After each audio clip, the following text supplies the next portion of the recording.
Scotland के राजा Duncan अपने बेटों मैल्कम और डोनाल्ड के साथ फोरिस के पास एक किले में विचार विमर्श कर रहे थे। हालात इससे बदतर नहीं हो सकते थे।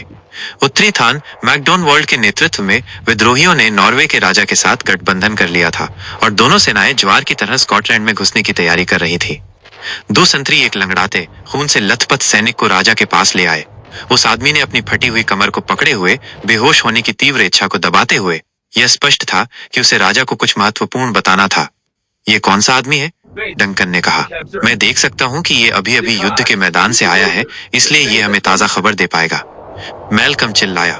ये वही हवलदार है जिसने मुझे कैद से बचाने के लिए इतनी बहादुरी से संघर्ष किया था। नमस्ते बहादुर दोस्त, राजा को बताओ कि क्या स्थिति है। वो आदमी सिहर उठा। उसकी सांसें तेज थीं, लेकिन उसकी आंखें चमक रही थीं। ये चाकू की धार पर था। उसने कहा, सेनाएं दो थके हुए तैराकों की तरह थीं, जो खुद को डूबने से बचाने के लिए एक दूसरे से चिपकी हुई थीं।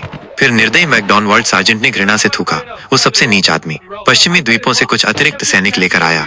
उसके बाद भाग्य उस पर मुस्कुराने लगा। डंकन और उसके बेटों ने एक दूसरे को देखा। राजा का एक करीबी सहयोगी लेनॉक्स भी वहां मौजूद था। उनके चेहरे स्थिति की गंभीरता को दर्शा रहे थे। लेकिन यह सब व्यर्थ था। सार्जेंट ने जारी रखा।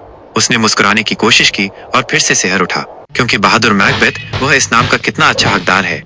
अपनी सुरक्षा की परवाह किए बिना अपनी तलवार, जो गर्म खून से धुआं उड़ा रही थी, लहराते हुए सैनिकों के बीच से अपना रास्ता बनाता हुआ तब तक आगे बढ़ा जब तक कि उसका सामना उस शापित विद्रोही से नहीं हो गया।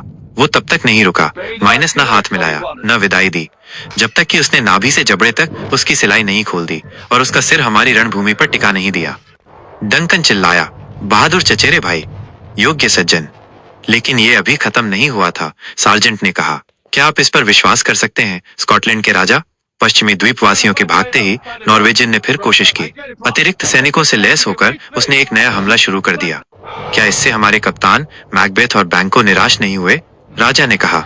सार्जेंट ने हंसने की कोशिश की। हाँ, उसने कहा, ठीक वैसे ही जैसे गौरैया चील या खरगोश शेर को डराती हैं।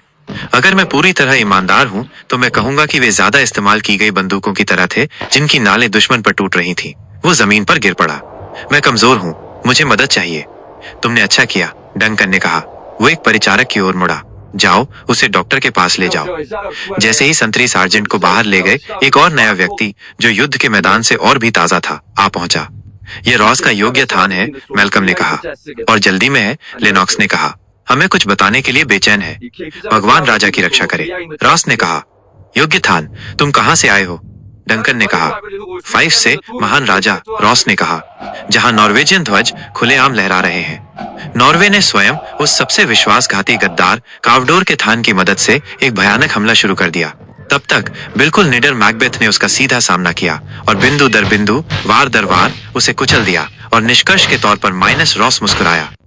जीत हमारी हुई। डंकन घूमा और अपनी सलाह पर मुस्कुराया। बहुत खुशी हुई, उसने कहा और ताली बजाई। तो अब, रॉस ने कहा, स्वेनो की हालत खराब है और हमने उसे अपने आदमियों को तब तक दफनाने भी नहीं दिया जब तक उसने हमें $10,000 नहीं दे दिए। काउडोर के उस थानेदार को हमें फिर कभी धोखा देने का मौका नहीं मिलेगा, डंकन ने कहा। उसने रॉस के कंधे पर हाथ रखा। जाओ और उसकी तुरंत फांसी का इंतजाम करो और उसकी पुरानी उपाधि के साथ मैकबेथ का अभिवादन करो। मैं इसका ध्यान रखूंगा, रॉस ने कहा। जो उसने खोया है वही महान मैकबेथ ने जीत लिया है, डंकन ने कहा।